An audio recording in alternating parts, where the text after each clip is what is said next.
হিন্দুলের ছেলে রাফসান। আমরা স্ত্রীকে দরকার পড়লে আজীবন কোমরে রাখবো, বিয়ে করতে হবে না। তারপর ওই পরিবারের সাথে আমরা কখনো কোনো সম্পর্ক করবো না। একদম চুপ। হ্যাঁ, আগামী 3 দিন পর আমার বিয়ে, আর কাল আমার এনগেজমেন্ট। সো তুমি আমাকে আর ডিস্টার্ব করবো, আমি তোমাকে পরে সবটা বুঝিয়ে বলবো, কেমন? এখন রাখছি।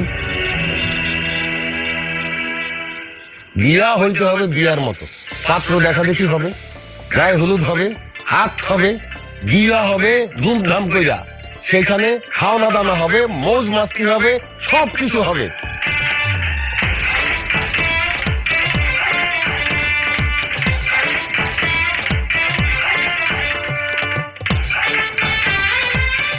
ভাইজান অর্থ নজর বলো না, এখনো খারাপ নজর দিয়ে আমার বোর্ড দিকে থাকা।